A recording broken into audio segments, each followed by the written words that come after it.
You're listening to Cool 104.1. This is Robert Ishoy, your host, with Issues with Ishoy, the name of the show. This is episode 2. If you got a chance to watch our first show, it was about mental health, had a couple fantastic guests. Tonight, we're going to talk about another heavy topic. We're going to talk about criminal justice and the court system. And I have a fantastic guest with me, Kristina Guerrero Light. She's an attorney, but also I understand you've worked in the court system. Mm-hmm. So if you want to go ahead and give our audience a little background of your history.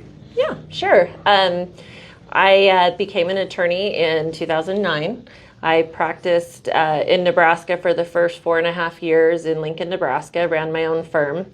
I applied at the Cochise County Attorney's Office in the summer of 2013. And took a job, moved here sight unseen. I did a Zoom video call, moved here for the warmer weather, and started in September of 2013 as a prosecutor in the drug felony unit. Oh, okay. And I did that for several years. Then I decided to come down to Sierra Vista and work in the Justice Court for a few years.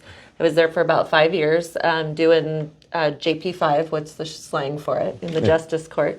It was in town, closer for my kids, and I learned a ton in Justice Court.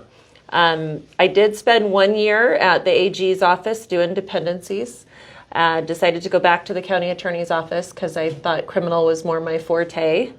And I spent the last few years that I was there doing felonies all the way up to homicides and things like that. Oh, wow, okay. And I left in August. And in August, I joined the Country Lawyer, which is on Fry Street. Yeah, right here. Right? Our local attorney. Yeah. Very, very short commute. And I'm doing criminal defense and personal injury now. Okay. Mm-hmm. So you kind of been on both sides of the fence then. You've been in the court system and now you're outside, but you're representing your clients in court. Yeah. So that's good. I like the fact that you got both sides of the fence here to discuss. So, and now our audience, if you kind of like, well, why do I care about the court system? I obey all the laws. Well, let me tell you, this is for everybody, because if you haven't ever been to court, there's probably some time in your life that you might find yourself there either as a witness, right? Right. Or you could be accused of a false crime and find yourself there fighting, for your rights. Or you might know somebody that ends up in court. And if nothing else, we're all paying for it, right? Prison's expensive. So we all have an interest in how well is our court system working and our criminal justice. You hear a lot on TV about criminal justice reform. And we're going to talk about some of these big topics, but we're going to bring it back here to Cochise County. I want to know how things are working here. Is it working well? Could it be better? Are there any issues? So that's what we're going to kind of concentrate on.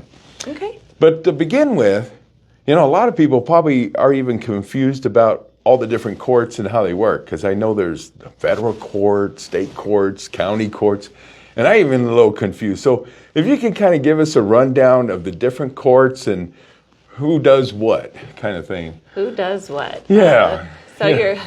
So starting at the highest courts is your federal courts, of course, and those are for criminal, if we're talking about criminal, those are going to be your federal crimes that are violating a federal statute. And sometimes you can end up there because you cross state lines. Okay, right. Right, okay, in the commission of some sort of felony, so that can also make it federal.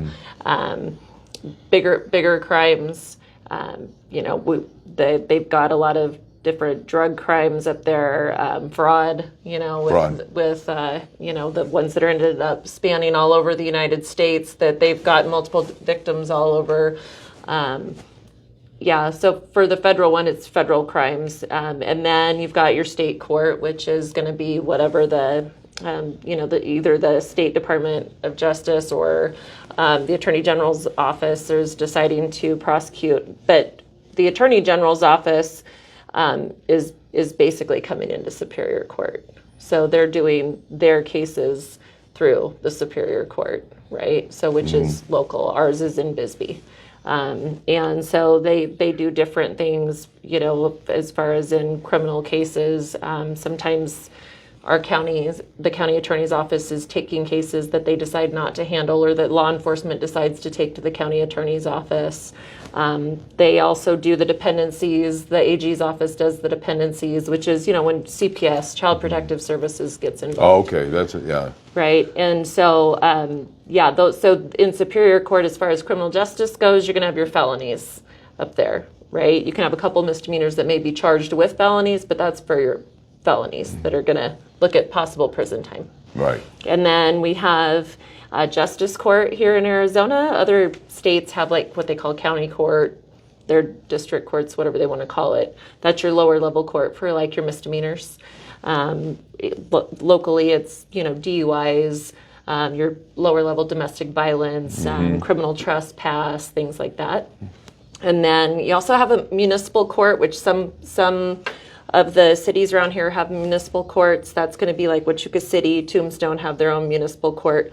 Sierra Vista's kind of joined all in one. Okay, so we don't have a municipal court exactly in Sierra Vista. Well, it's the same judge. It's Judge Kerfman deals with that. But those are like the violations of city code and things like that. They can file like Wichita City. They do file things like their domestic violence and a few things like that are lower level in the municipal. So in a nutshell, if I commit a serious crime like murder, I'm going to be in the state court. I'm going to go to the state court. But if I cheat on my taxes, I'm going to end up with a federal court with tax evasion or something like that. So yeah, and that can get very confusing to people. Right. Always, why am I going to this federal court? For this charge, and that kind of thing. So. Very interesting. It can get kind of complicated, to be honest. I mean, even me reading about them, I was still kind of confused of which court do you end up in for what type of offenses. Right. So, right. But you've handled homicide, so you actually hit those bigger cases at the state level. Yep. And every state's different, I understand, too, how every state runs. Right.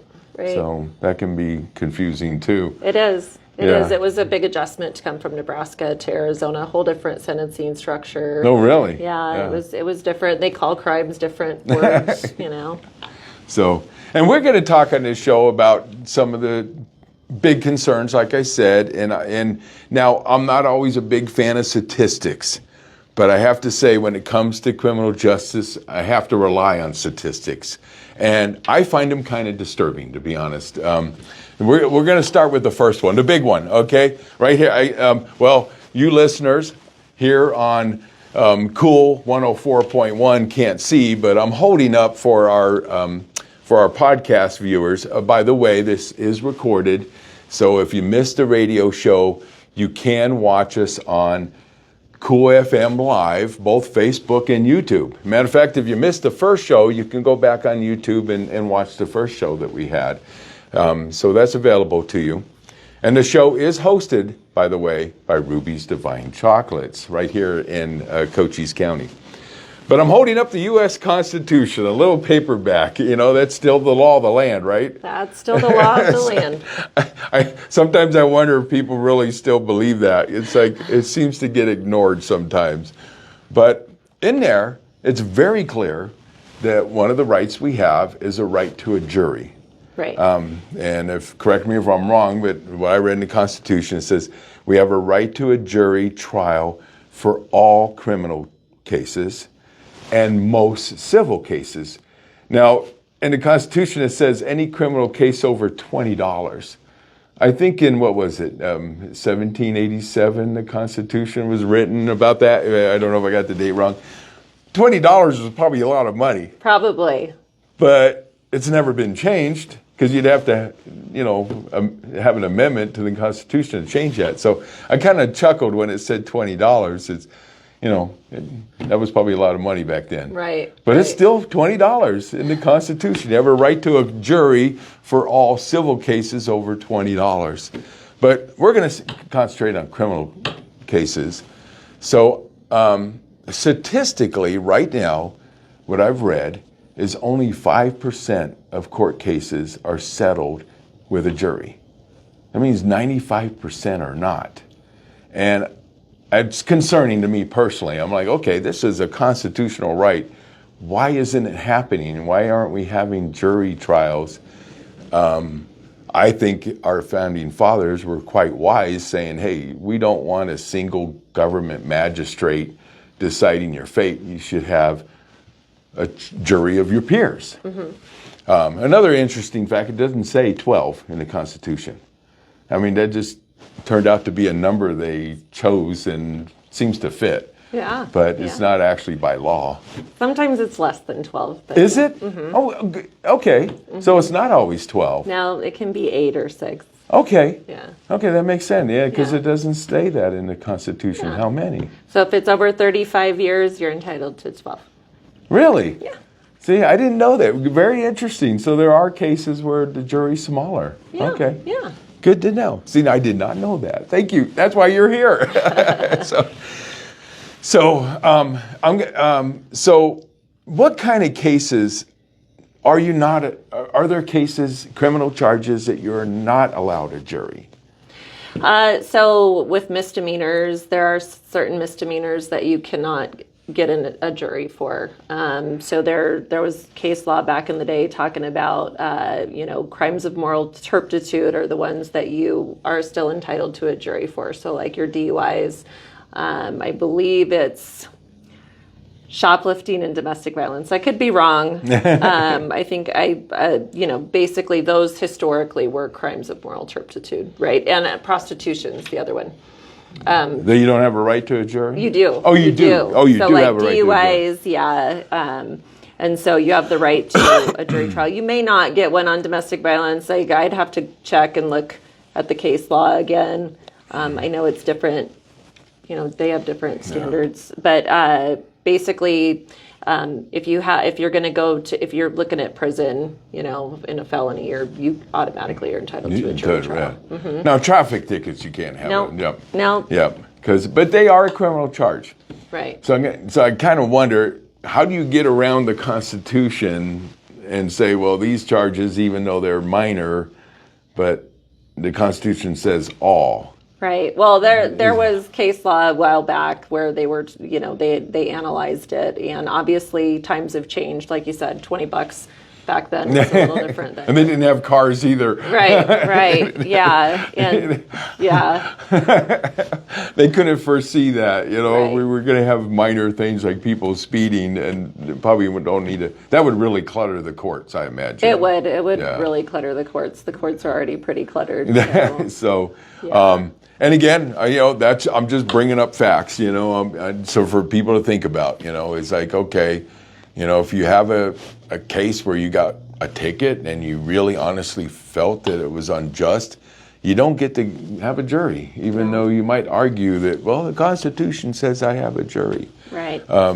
And it's interesting. I just learned a couple months ago that Texas actually has jury trials for family law cases. Oh, really? Yeah, Okay. which is not what you're not talking about criminal justice, but Yeah. it's just interesting that Texas would allow people to have a jury trial, Okay. of their peers to make their determinations on what's going to happen in their home. So even that varies from state to state. In one state, you might be denied a jury trial for a certain misdemeanor or something. Yeah. In another state, you're like, yep, Yeah. you want a jury, you can have it. Yeah.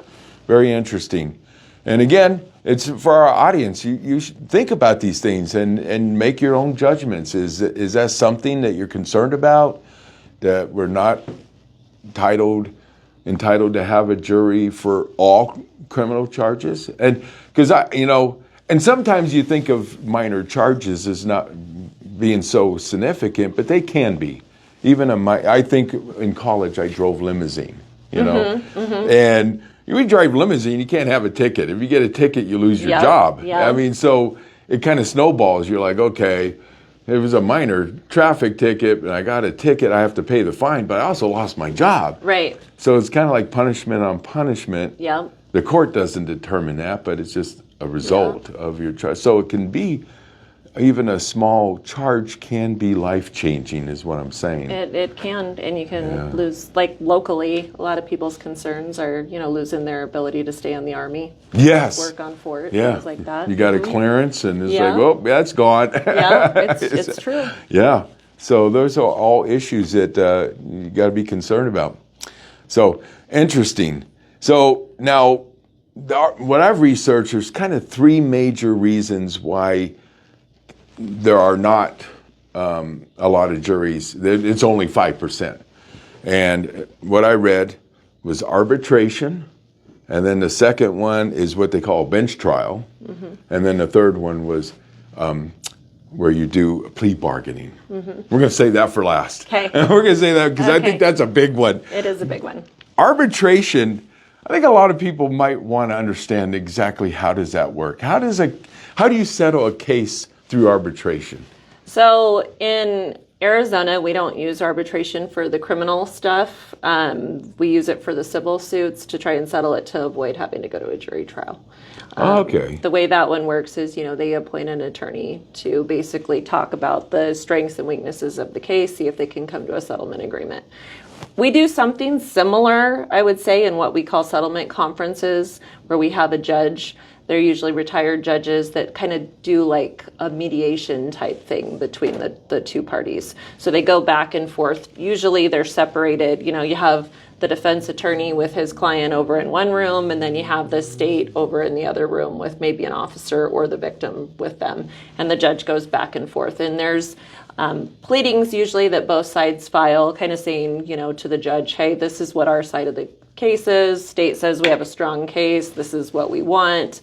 These are the plea offers that we've offered and they won't take it, or we're not offering a plea offer yet. Those sorts of things. These are the strengths in our cases. Defense attorney files a settlement conference memo, is what they call it, and plead their case. These are the weaknesses. They don't have labs. They don't have whatever it is. They didn't do DNA analysis. We want this, or we want them to see him as a human and, give them a better deal. Yeah. And so the judge will go back and forth, and sometimes it works out to where they can come to a plea agreement, and sometimes it doesn't. And they go So arbitration is kind of like a third party? Yep. Kind of like, both sides talking to that third party, and they're kind of like, okay, I'll give it a little bit here if you're willing to accept this, and they kind of making a deal. Right, making a deal. And the person in charge kind of says, hey, this is what I think of your case, and you should settle or you shouldn't settle or whatever. And okay. And that's interesting because I was a little familiar with the concept of arbitration and on the civil side. And I thought maybe how does it work on a criminal? But you're saying in Arizona that's not really the case. It's true arbitration is only for civil cases. And that kind of makes sense to me in a sense. It seems more appropriate for civil cases, what I've read.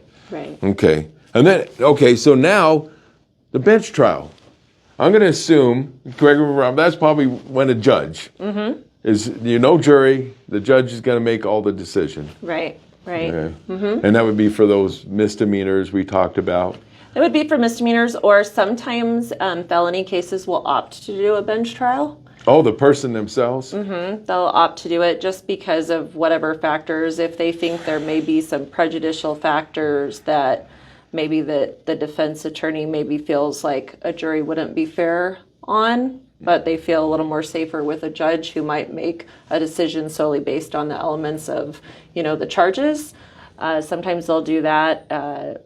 I'm not sure why anyone would want to do that on a felony, but that's generally what I've heard is the basis for you don't necessarily trust a jury with this issue. Wow. Because it's complex, or it involves priors, things like that, or it might just be someone that sounds terrible but may have tattoos all over their face, something silly like that. And they're worried the jury would be more biased than a single judge. That's interesting, because you would think it'd be the other way. It's like, okay, I got 12 people up here. Yeah. I got a better chance than just one. Right. But some people don't think that way. And I mean, it could just be maybe an attorney is afraid to go up in front of a jury and doesn't have experience with it and feels more safe with the judge. I'm not sure. Yeah. Okay. If you just joined us on the radio, to let you know, this is Cool 104.1, and this is Issues with ISHOY. I'm your host, Robert Ishoy, and my guest is Kristina Guerrero Light, an attorney at law. And we are discussing the criminal justice and court system, both kind of on the big picture nationally, but we're also focusing on Cochise County, which my guest has a lot of experience in as an attorney and used to work in the court system. So thank you for joining us. If you just joined us, if you missed it, this is recorded, so we are on Cool FM Live, both Facebook and YouTube. So no excuse for missing a show.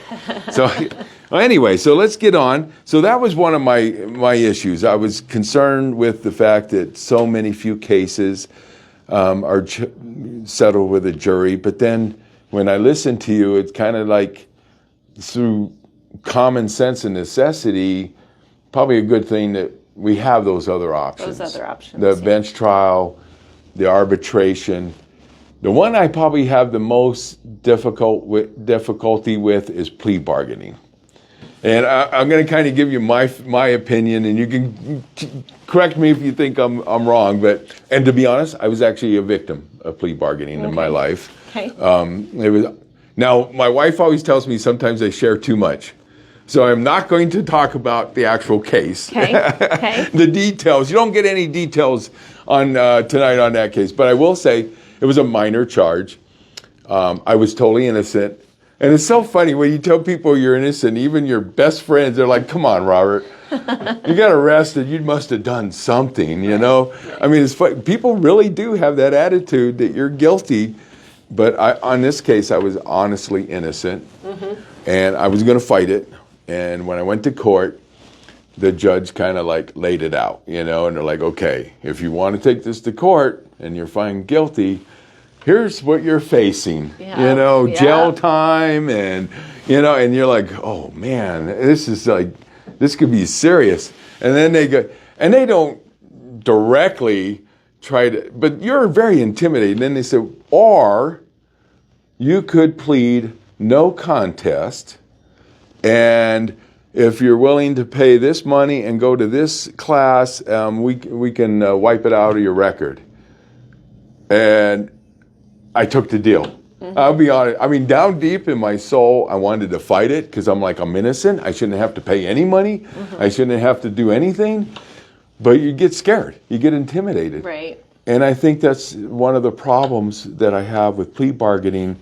And you do hear on the news about those cases that people ended up admitting to guilt, and then later on, even after years in prison, finding out they were totally innocent. Right.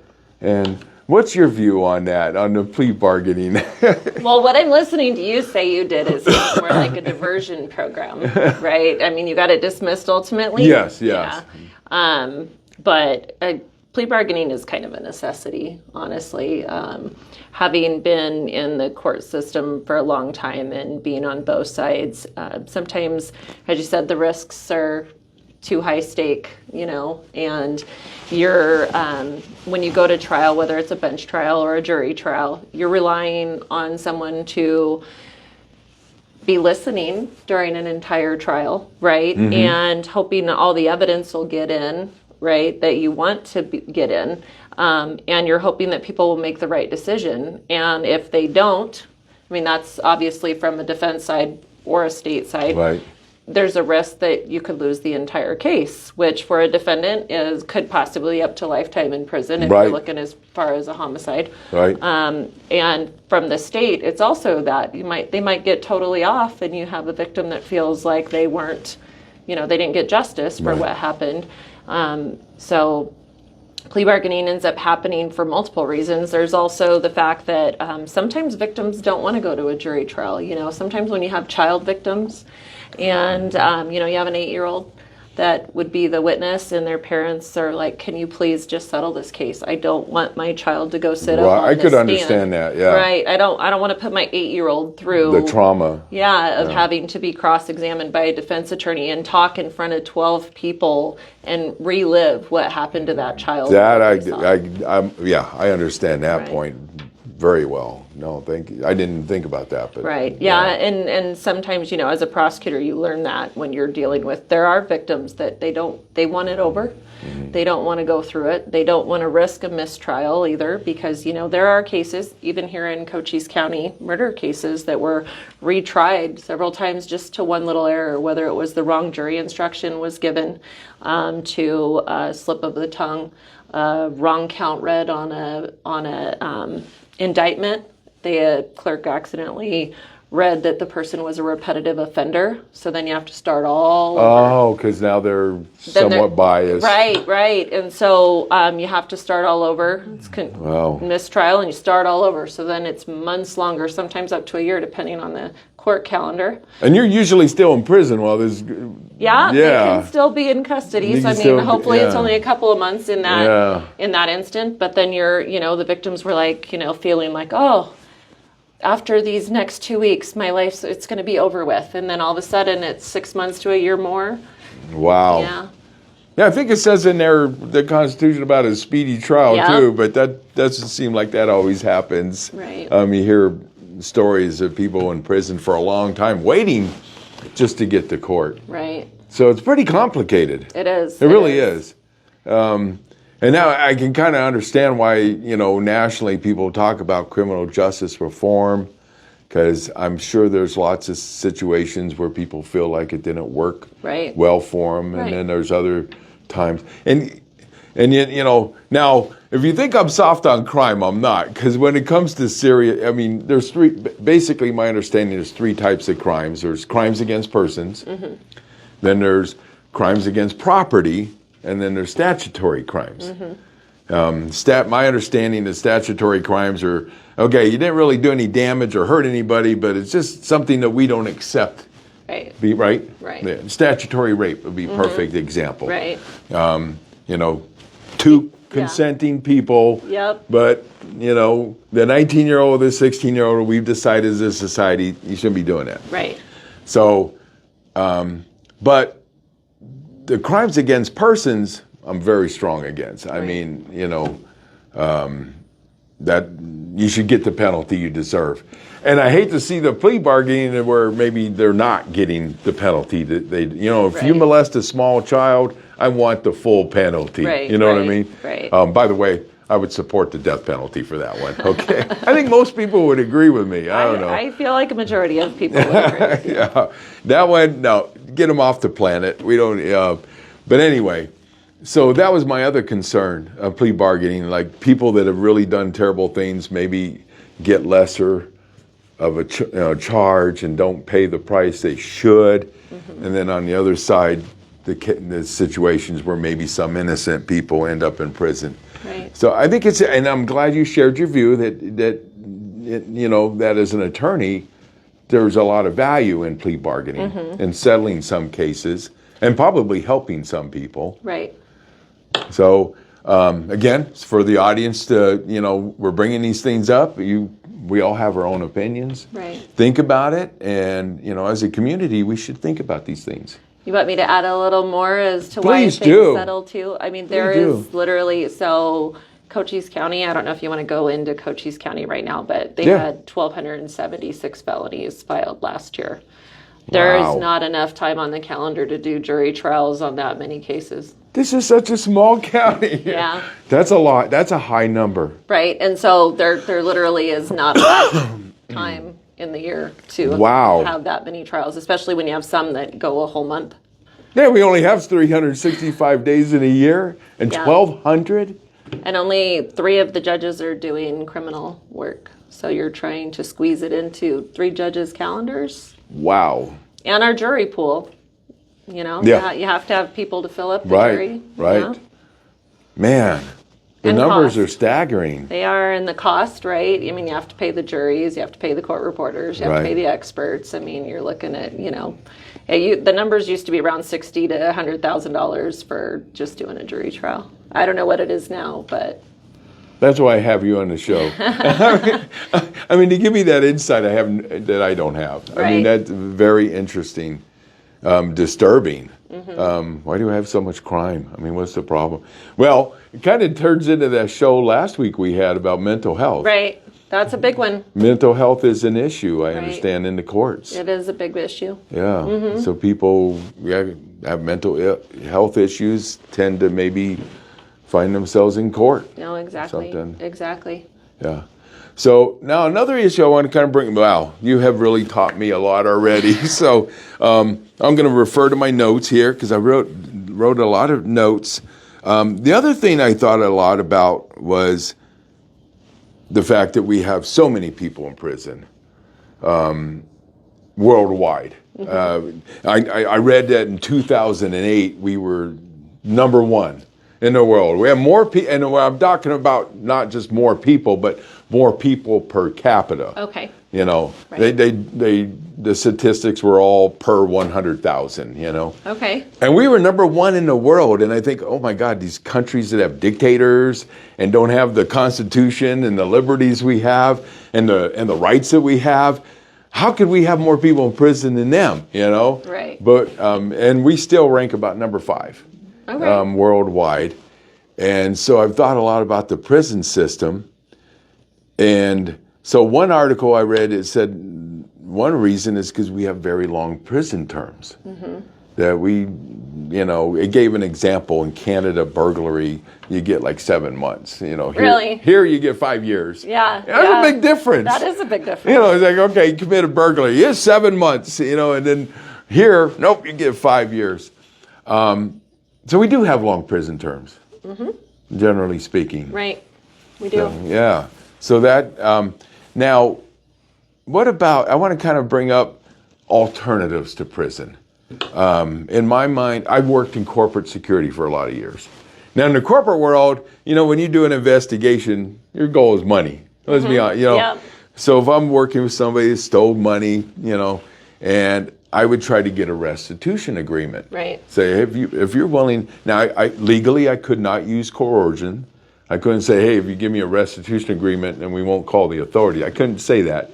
But I had my way. Yeah. You know, but if I could get a restitution agreement that they would pay the money back, we usually wouldn't prosecute. Now, sometimes it's hard to enforce that. Texas was great. Was it? Texas had a law in Texas that if you had a restitution agreement and then 6 months later they quit making payments, you could still go to the court and still get the criminal charge. Oh. In a lot of states, you That's can't. incentive. Yeah, I like that. Thank you, Texas. Maybe we should, I don't know, a lot of states don't have that. Like if you get a restitution agreement, you can't go back. Yeah. And charge them. So you had a little teeth in Texas. Nice. But do we have any kind of restitution agreements here where, especially for first offenders? You know, I go out and I make a mistake. Right. And I've done something stupid in my life. And I've done that a couple of times, believe it or not. I think most of us have done something in our life. If you told me you're totally clean, okay, I've seen people drive on the freeway. You're all guilty of something, right? Right. You're all breaking some law. Anyway, but first offenders, minor things, rather than see their whole life, because you go to prison, you lose everything. Yep. Right? Yep. Your job, your home, your car, you're going to come out. But so for minor things, I would like to see that we had restitution programs in place. Do we have any here in Cochise County? Yeah, we do. There are a few. There's a bad check program.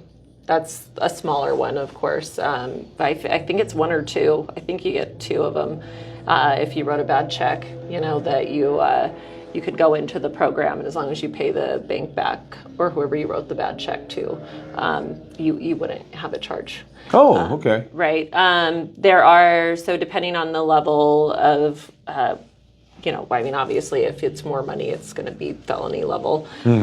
Smaller amounts are going to end up in misdemeanor. But we do have a diversion program here in Cochise County. And so first-time offenders are usually eligible for that. And as part of the diversion program, you don't have to admit guilt. Currently, that's the way the program's run. You just have to qualify for the program, and they do a background check, make sure you're not, like a murderer or something that, whatever, and that you're worthy of doing the program, and restitution's included in that. Okay. And so they make sure that the restitution gets paid back first to the victims, and then once they complete the program, it gets dismissed off the record. Okay. I like to hear that. Yeah. For minor things, Right. and mostly for first offenders. Right, I mean, if you're an habitual criminal, I wouldn't want to see you keep getting off. Right. No, they do background checks to make sure that Yeah. that they're worthy of getting into the diversion program. But yeah. Because I understand, I read there was even a program called the Grace program in Cochise County. To be honest, I've heard good and bad. Right. Okay. I've heard that it's really been beneficial for some people. It's mostly targeted towards mental health. Correct. Right? Grace is, yeah. Yeah, Grace program. But then I've also heard that there were cases where the person was an habitual offender a lot of times doing the same thing over and over and kept getting off. Okay. So is that working pretty well? I think there are obviously some people that can't be helped. I mean, and Grace, from my understanding, you may want to talk to Lori Zucco or Kristina Watkins. They deal with the program, but my understanding of it is there has to be a severe mental health issue, and sometimes that they're flagged for the county attorney's office to see because their attorney is either going to file a Rule 11 or has filed a Rule 11. And that's basically saying that they don't have the mental capacity to understand the court proceedings. And so obviously sometimes you're going to have habitual offenders like that are trespassing repeatedly, like some of our homeless people. They don't have the mental ability to understand. Right. They're not supposed to be sitting on that street corner. And then they run out of street corners, honestly, here. It's not like Phoenix where they can go sit on a whole bunch of different street corners. But, I have seen some of it be successful. They get people help, they get people housing, they get people functioning. And then, hopefully you don't see them again. But sometimes... That's the goal, is not to see them again. Right, but the problem is, the program goes away and they're left on their own. And if they don't have the ability to then start reaching back out for those services, you're going to see them again. Right? Yeah. And we learned last week there is help available. Yep. But they just need to know where to get it. Right. And that's assuming they have the mental capacity to understand. Yep. But if you know somebody needs help, we talked last week about the Warrior Healing Center in town and CBOS for everybody. So that's a big concern. I can see where mental health and did the first two shows I have, do they not mesh? They do. Our first show we talked about mental health, and now we're talking about how mental health affects the court system. Right. Did I plan that? So it sounds like overall the system does seem to be working pretty well for the numbers that we're dealing with here in Cochise County. Pretty much, yeah. And then besides Grace, we have the drug diversion program, which then helps people that are addicts and stuff. Work to get the charge dropped. So that's where the plea that I had to do, the no contest, comes in. Is that what that means? Well, so this particular program now doesn't have a conditional plea like that. Yeah. They just have them go in. But they're in the past diversion programs have been like that, where you do a plea and then the sentence is suspended while you complete this program, and as long as you complete the program, then it gets dismissed. So you're not really pleading guilty, and you're not pleading not guilty. It's just like you agree, and it's called. They use that term. Wow. So again, if you had just joined us, you're kind of late because the show's getting towards the end. But this is Cool 104.1, and this is Robert Ishoy with the show Issues with Ishoy, where we discuss serious issues. But we don't always have to be totally serious about them either. I'm learning a lot on this show. Thank you for my guest, Kristina Guerrero Light. I got your name right? You got it right. I want to get that little roll in the R's. You say it better than I do. I got to get the little roll in the R's. Attorney and has a lot of experience in the court system. So, I may have to have a follow-up show because I actually may have to have the people that run the Grace program, some of these other programs. If you're listening, you're with the Cochise County court system, definitely get a hold of Cool FM or me, and maybe we do a follow-up show specifically. Even the prosecution, invite them on, because they make the decisions, right? Right. They're the decision makers. They're the decision makers. So I can give you their email addresses. I will get their email. Okay. I will contact them. Seriously, I would love to have you on the show so we could all have a better understanding right here where we live, because that's what we want to focus on, Cochise County. what programs are out there. If you find yourself in a situation, these might be there to help you, you know, and ease through that trying time of, if you've ever been to court, it's not fun. You don't want to go there, you know. Right. Try to avoid it, but sometimes you can't help but avoid it. We did miss one program, though. What? So we have care court in JP5 under Judge Kerfman. So that's for misdemeanors in Sierra Vista. And that has a mental health, it has a drug track, and it also has a veterans track. Oh, nice. Yeah, Okay. so we work with Warrior To help Healing veterans. Center. Okay. Wow, That's on our board. I got to have that person on there. So I could have a lot of follow-up shows on this topic. And so, yeah, nationally, there's a lot of concerns, but what I've heard so far,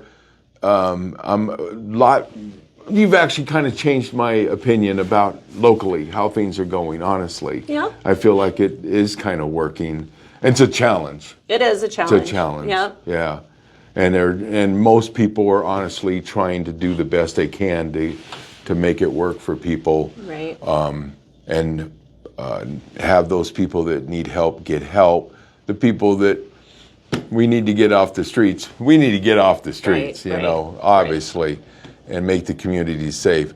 So if you're listening and you got opinions, please share them with us. Again, if you missed the radio show here on Cool 104.1, you can follow up and watch the show recorded on Cool FM Live on both Facebook and YouTube.